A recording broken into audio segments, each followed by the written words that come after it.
Today we're going to be taking a look at the new features, improvements, and quality of life changes that Rockstar made in the new Los Santos Drug Wars DLC updates. Now, a few of these came from the official patch notes that Rockstar released and some from the newswire. Also, keep in mind that Rockstar might be adding a few more quality of life changes and improvements in the second parts of this update. And if they do, of course, I'll be sure to keep you guys updated. Now, before we get into this video though, if you guys aren't already, make sure to be subscribed and put on post notifications. We got a lot more videos, streams, content, and more releasing on the channel, so make sure you don't miss it, and also don't forget to drop a like on this video as well. So let's start off with the contacts. So Rockstar made it so that you can hide certain contacts that you just either don't want in your contact list or people that you just don't really talk to as much. So if you want to do this, head over to your interaction menu, then head over to inventory and select phone and contact favorites, and you can uncheck some of the people that you don't want. For some reason, Rockstar didn't add all of them. There's a few businesses and like a few places and people that you can't uncheck. I don't know if it's a bug or if Rockstar just doesn't want us to uncheck them. But either way, I'd recommend checking to the list and seeing who you don't want to be in your contacts. We then have the new payouts for the Smugglers runs sell missions. So Rockstar made it so that now we can get tripled payouts permanently for every time that we sell from our hangar. So before, when it came to the payouts, most of us probably got around like $1 million when it came to pretty much almost every single sale. But now with this tripled boost, we're probably going to get somewhere around like 3 to 4 million, and possibly even more with some public lobby bonuses. Now, when it comes to the casino, you can now do these story missions solo instead of the previous requirements of at least 2 players.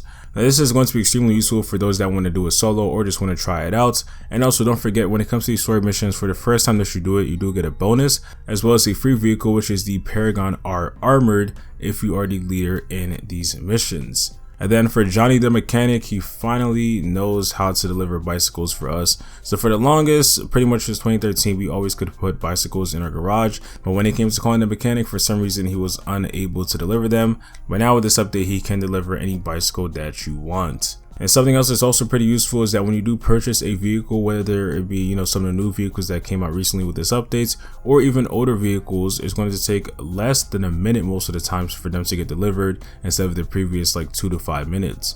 Now, another money bonus that we have is on the vehicle cargo missions. So Rockstar didn't permanently change the payouts, even though they should, but instead, when you sell vehicle cargo in public lobbies, you now finally get a bonus from it. Honestly, this probably should have been included in GTA Online since this came out. Don't know why it took this long, but either way, we should be glad that it is here. For the next gen consoles, we have some special things that Rockstar released. So for the HSW creator, Rockstar decided to update and add some changes to it.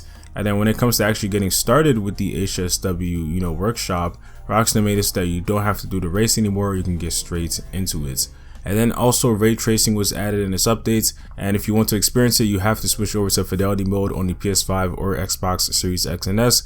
Keep in mind that your graphics will also look better as well, but you will be down at 30 FPS. So even though the game looks really good with this, having to go down to 30 FPS really isn't worth it. It's really up to you, of course, if you do want to stay with it, but I would recommend that you just stay with Performance or Performance RT, since it is a lot more smoother.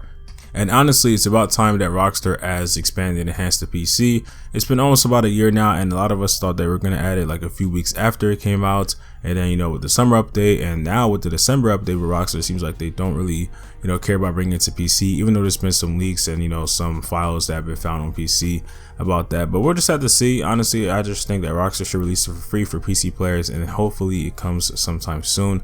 It would have been great to release with this update, but Rockstar decided not to for whatever reason. And then lastly, we also have some new clothing items. Of course, that's pretty much the same with almost every update. So we got some new tattoos as well as hundreds of clothing items. Some of the new ones are like the uglies, which are Crocs in real life, and then also some onesies. And then Rockstar says to look for some pattern, embroidered, and unique clothing items to come within the next coming weeks and months. So of course, we have a few more coming with the Festive Surprise update, which is going to be in a few weeks, and then also just early next year as well. Now, when it comes to the Acid Lab, there's a few things. So first off, if you do want to upgrade the equipment, you have to complete 10 Fooligan jobs, and in order to do that, you have to call up Dax. You'll be able to get started with those there. And also a little feature is that you can change your lab name. So by default, I think for everybody it's going to be Acid Lab, but you can change it to whatever you want by paying $5,000. And when it comes to some of the vehicles, so Rockstar added 5 new cars, which is the Entity MT, the NS300R, the Tulip M100, the Journey 2, and the Surfer Custom, with a lot of other unreleased vehicles coming within the next weeks and months. Something unique about the NS300R though is that Rockstar is going to make it legendary in a way, because you can only buy from Legendary Motorsports, and it's only through December 28th. So I think after this they're going to remove it, and you probably can never buy it again. So it seems like it's going to be some type of rare car, and also it's an demonic vehicle as well. So I would recommend, if you want to have this rare vehicle, I recommend getting it now and then later. So that's pretty much all the changes, improvements, and quality of life updates that Rockstar made within the new Drug Wars DLC. If you guys want to check out the patch notes or the newswire, I'll leave a link in the description. But as all for this video, I hope you guys did enjoy. If you did, then make sure to drop a like. We got a lot more content coming out on this channel regarding this new updates, so make sure you guys are subscribed and put up post notifications so you don't miss it. And I'll see you on the next one. Peace.